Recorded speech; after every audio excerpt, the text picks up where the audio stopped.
最近，杜斌在社交媒体上分享了一段送菲儿上幼儿园的视频，画面很简单，没有煽情配乐，也没有刻意表达，只是记录了日常的一小段路。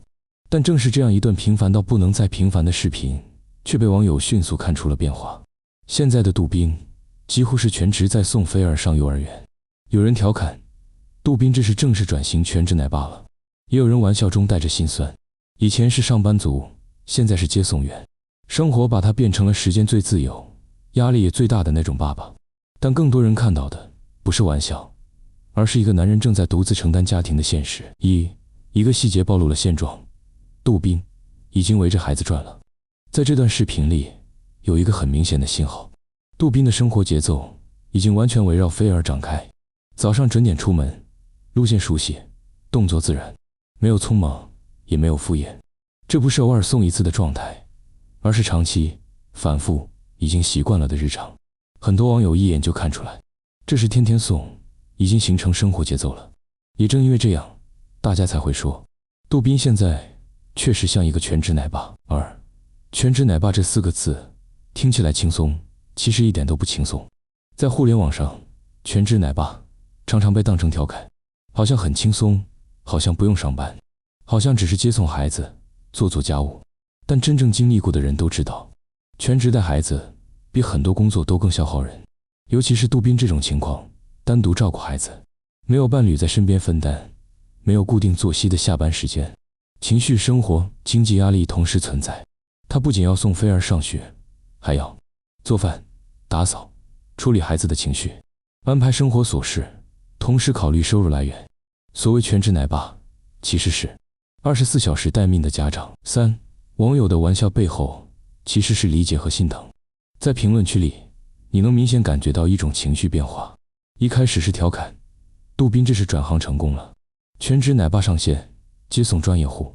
但慢慢的，评论开始变得认真。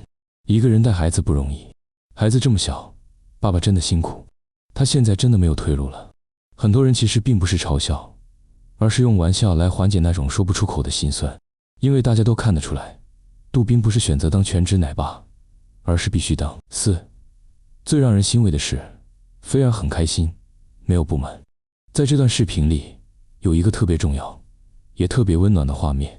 菲儿是开心的，她和同伴一起走，表情轻松，步伐轻快，没有不耐烦，没有抗拒。这说明什么？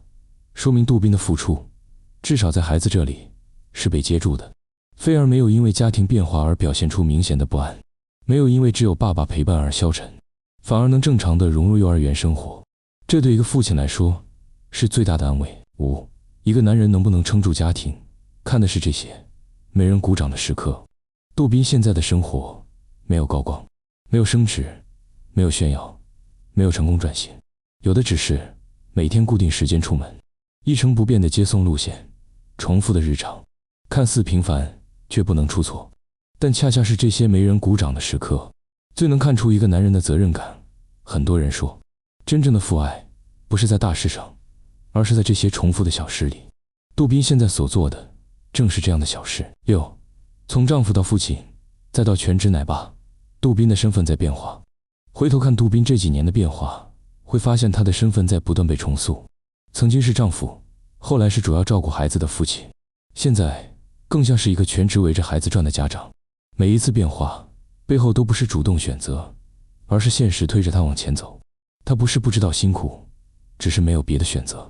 当生活只剩下一个成年人撑着时，角色分工这种事已经不重要了，重要的是孩子不能被耽误。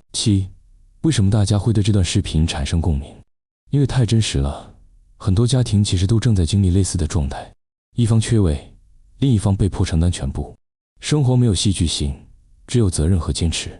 杜斌的视频没有刻意表达我很难，但正是这种不说，才让人看得更清楚。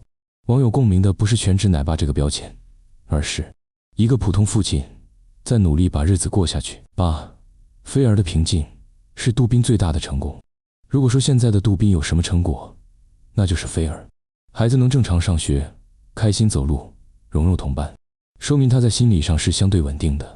而这种稳定来自于每天有人准时接送，生活有规律，情绪被照顾，没有被忽视，这些都是杜宾一点一点堆出来的。就结语，所谓全职奶爸，其实是一个父亲的担当。杜宾现在变成了全职奶爸。这句话，有人当玩笑听，有人当事实看，也有人听出了背后的重量。他不只是一个身份标签，更是一种现实写照。一个男人，当生活把他推到这个位置，他没有逃，也没有躲，而是选择站在那里，把孩子送进幼儿园。也许不体面，也许不轻松，但足够负责。愿菲儿每天上学的路都有人陪，愿杜宾的坚持终有回报。有些父爱不轰轰烈烈，